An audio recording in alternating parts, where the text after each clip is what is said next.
इधर आई बटन और नीचे डिस्क्रिप्शन बॉक्स में आपको मल्टीपल इंटीग्रल से कंप्लीट प्लेलिस्ट मिल जाएगा। वेलकम टू वीडियो नंबर 22 जहाँ पे हम सेकंड प्रॉब्लम सॉल्व करने वाले हैं on the topic that is beta and gamma function. पिछले वाले वीडियो में हमने क्या किया था, बीटा गामा फंक्शन का जो रिलेशन होता है उसको हमने डिटेल में देखा, उसको हमने प्रूव किया। अब इस क्वेश्चन में क्या करने वाले हैं, इस प्रूफ को अपन यहाँ पे देखेंगे। ये बहुत ही इंपॉर्टेंट प्रॉब्लम है, तो लेट अस स्टार्ट।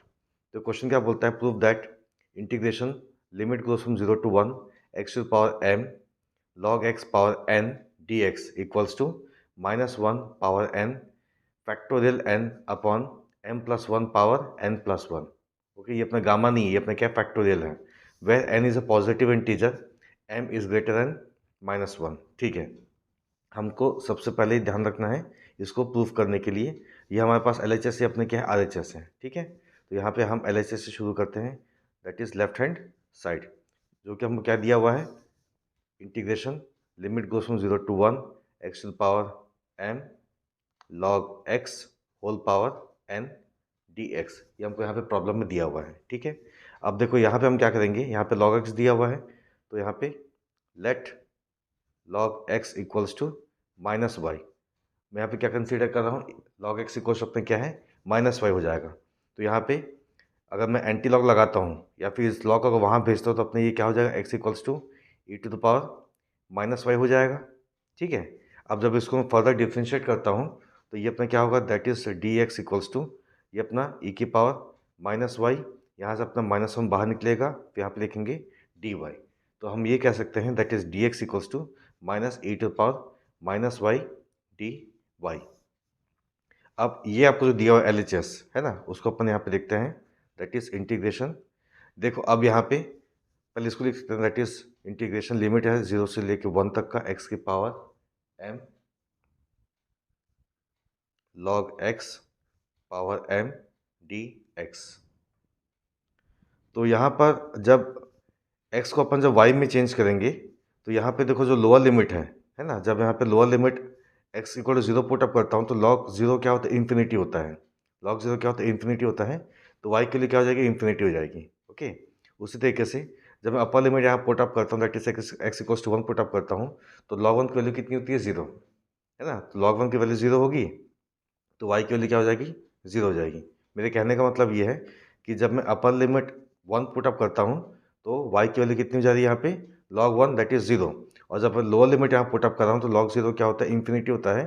तो y की वैल्यू क्या होती है, इन्फिनिटी हो रही है। तो यहाँ पे ये क्या हो जाएगा अपना इंटीग्रेशन, 0 पुट अप करने पे y की वैल्यू इन्फिनिटी हो जा रही है, और x की value that is upper limit 1 put up करने पे यहाँ पे y की वैल्यू क्या होती है, यहाँ पे 0। तो यहाँ पे अपना जो y का लिमिट होगा that is from infinity to 0। Okay, now यहाँ पे अपने पास क्या है, x की पावर m है, x अपना क्या है, e की पावर माइनस वाई है। तो यहाँ पे e की पावर माइनस वाई पावर में m कर दिया यहाँ पे। उसी तरीके से यहाँ पे अपने पास क्या है, log x है, log x के लिए क्या है, यहाँ पे माइनस वाई है, तो यहाँ पे लिखो माइनस वाई और यहाँ पावर में क्या है, अपना n दिया हुआ है, ये अपना n हो गया। अब यहाँ पे देखो क्या लिखा है, dx लिखा है, और dx की वैल्यू क्या है यहाँ पे, that is minus of e की power minus y d y. Okay, ये पूरे को हमने यहाँ पे क्या किया, y के फॉर्म में इसको अपने यहाँ पे ट्रांसफॉर्म कर दिया है। अब देखो यहाँ पे मैं क्या कर रहा हूँ, इसको मैं थोड़ा सा रीअरेंज कर देता हूँ, that is integration 0 to infinity. और जब मैं 0 से इन्फिनिटी करूँगा मैं, तो यहाँ पे एक नेगेटिव सम बाहर निकल जाएगा। ओके, यहाँ पे क्या है, इन्फिनिटी टू 0 है तो यहाँ पॉजिटिव है, लेकिन जब मैं इसके ऑर्डर को चेंज करता हूँ है ना, जो लिमिट आपका अपर लिमिट लोअर लिमिट को जब मैं आपस में इंटरचेंज करता हूँ तो यहाँ पर मैं क्या करूँ, एक नेगेटिव साइन बाहर आ जाएगा। ठीक है, यहाँ पर देखो क्या बनेगा, ये ई की पावर, ये अपना एज इट इज़ है, दैट इज ई की पावर माइनस वाई पावर में m हो गया। ये इसको देखो हम क्या लिख सकते हैं, दैट इज 1 -1 पावर n लिख सकते हैं, फिर y की पावर n लिख सकते हैं।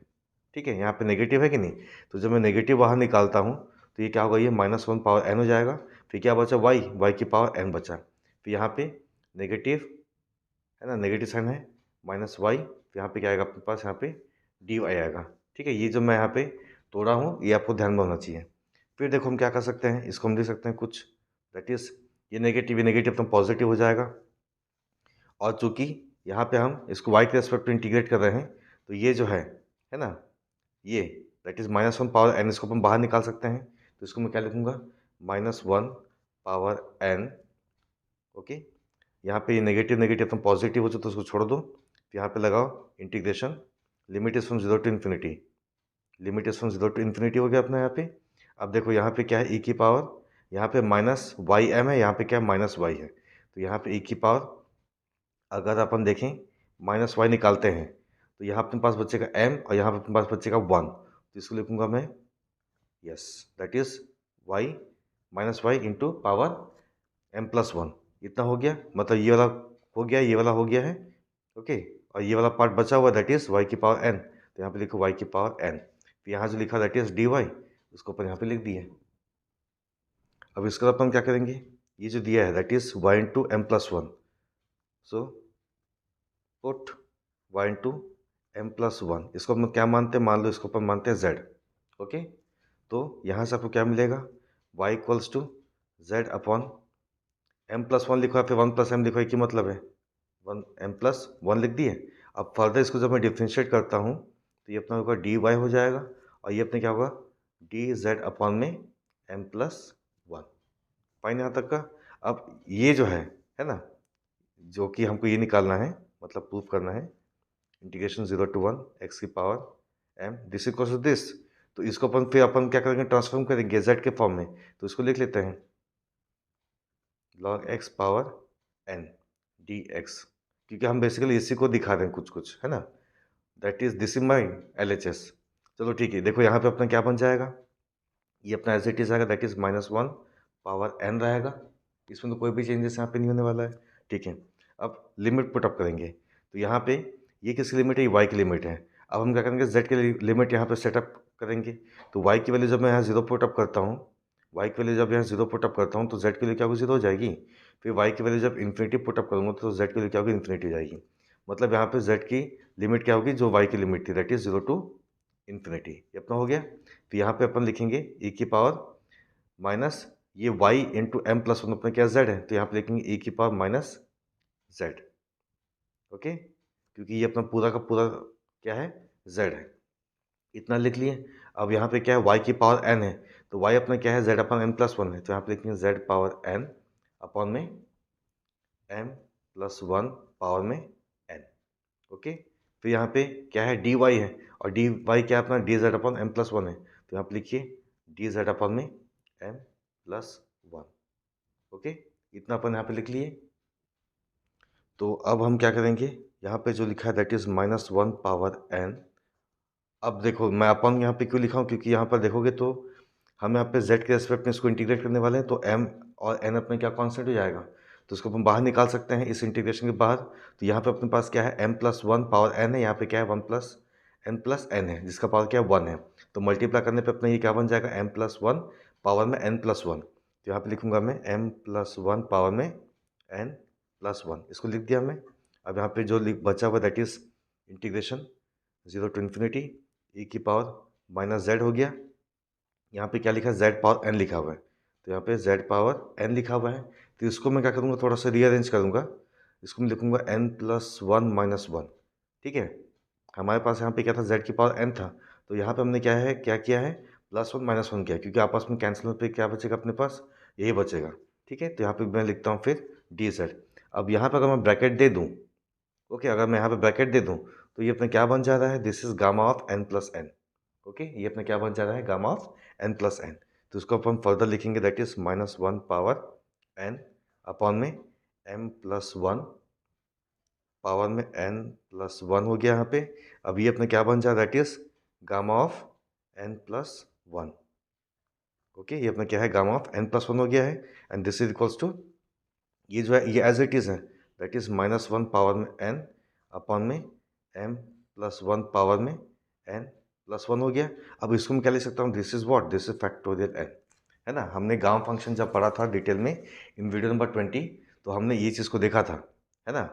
गामा फंक्शन को हमने जब पढ़ा था इन वीडियो नंबर 20, तो हमने इस चीज़ को डिटेल में देखा था, that is gamma of n equals two factorial n-1, है ना। जब यहाँ पे गामा में n रहेगा तो यहाँ पे क्या होगा, फैक्टोरियल में n-1 हो जाएगा। तो यहाँ पे क्या है, गामा में n+1, तो यहाँ पे क्या होगा, फैक्टोरियल n हो जाएगा। ठीक है, और यही है जो हमको यहाँ पे प्रूफ करना था। देखो अब क्वेश्चन पूछा भी था, prove that this equals to this, तो यहाँ पे क्या है, -1 power n factorial n upon में m+1 पावर में n+1। ओके, तो देखो हमने यहाँ पे फाइनली प्रूव कर लिया है।